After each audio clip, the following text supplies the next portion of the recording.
Observation is often seen as a sign of maturity. You step back. You watch what happens inside you. You don't react immediately. And because you are observing, you assume you are no longer involved. But observation does not automatically mean integration. Very often, it becomes a refined form of avoidance. You are not escaping the experience. You are hovering above it.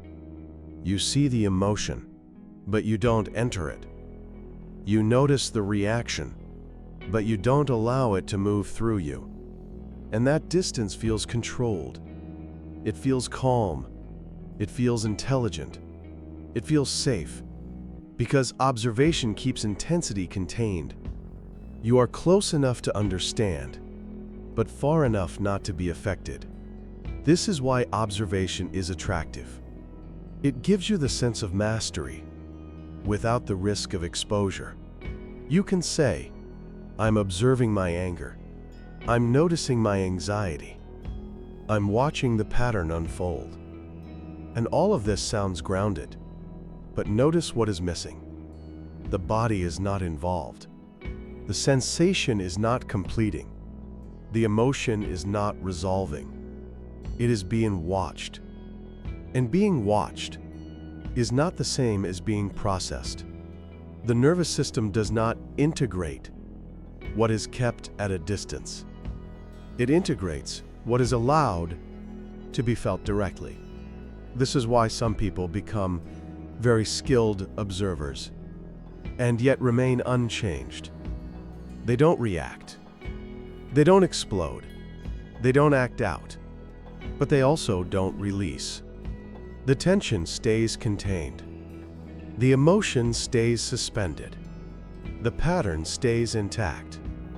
Because observation, when used as a shield, prevents contact.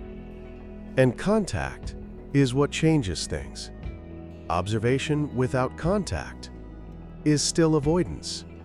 It is subtle. It is socially acceptable. It looks conscious, but it serves the same function, not fully feeling what is there.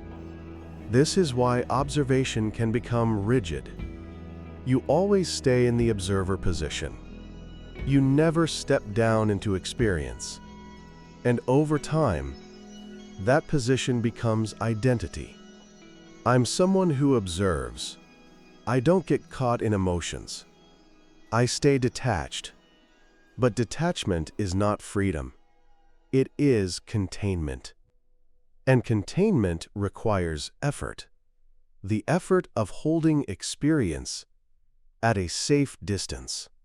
That effort is rarely noticed, until the system starts to feel heavy, flat, disconnected. That disconnection is the cost of observation without presence. This is where observation quietly turns into control. You believe you are simply watching, but watching becomes a way to regulate distance. You decide how close the experience is allowed to come. Too close feels overwhelming. Too far feels detached. So you hover. You stay in a middle zone where nothing fully touches you. And that hovering feels balanced. But balance achieved through distance is not integration. It is management. You are managing intensity by keeping it under surveillance. And surveillance always implies that something is potentially dangerous. The system receives that message. This feeling needs to be watched. This sensation must be contained. This reaction should not be trusted.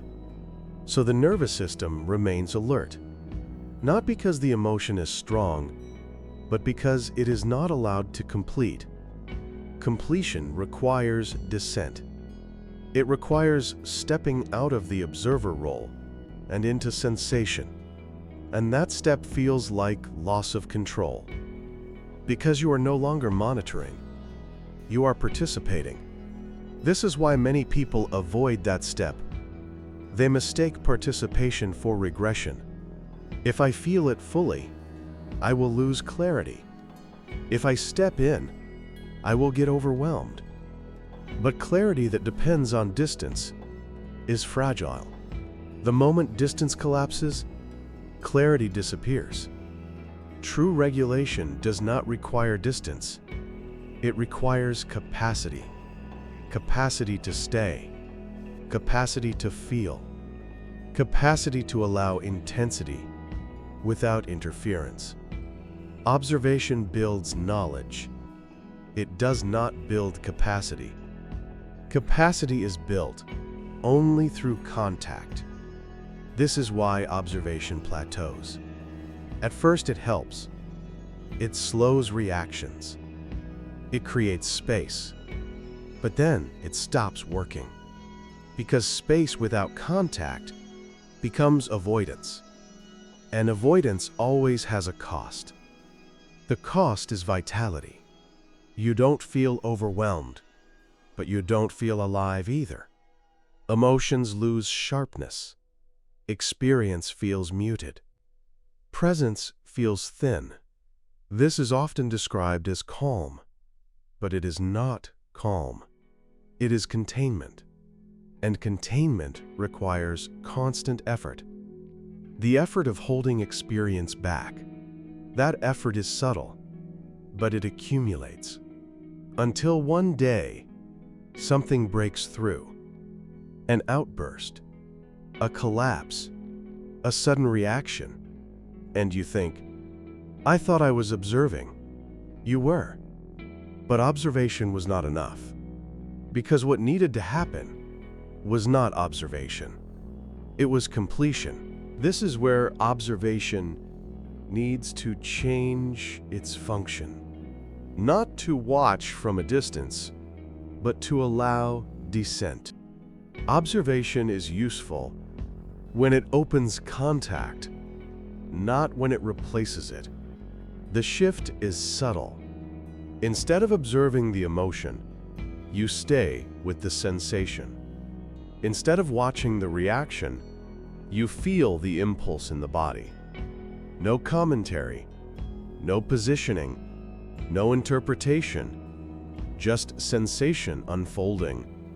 This feels unfamiliar, because without distance, there is no role to hold, no observer, no controller, no one doing it right, only experience moving as it does. And that simplicity is what allows completion. Completion does not look impressive. There is no insight, no conclusion, no clarity moment. The sensation rises, peaks, and fades. And when it fades, nothing needs to be done. No explanation, no narrative, no integration story. The system updates quietly. This is why people miss it. They expect change to announce itself. They expect relief to feel dramatic. But real regulation is uneventful. You notice it later, in situations where the old reaction does not appear, or appears weaker, or passes faster, and you don't know why, because there is no story. Only a process that was finally allowed to finish. This is where observation returns to its proper role, not as distance, but as permission. Permission to stay, permission to feel, permission to let experience do what it is designed to do. When observation becomes permissive, it stops being avoidance. It becomes presence.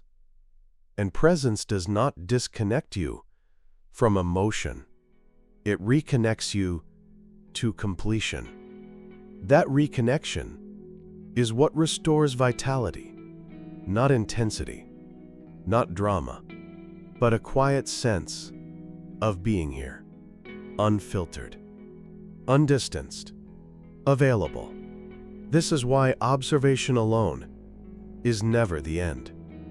It is either a bridge to contact or a wall that keeps you away.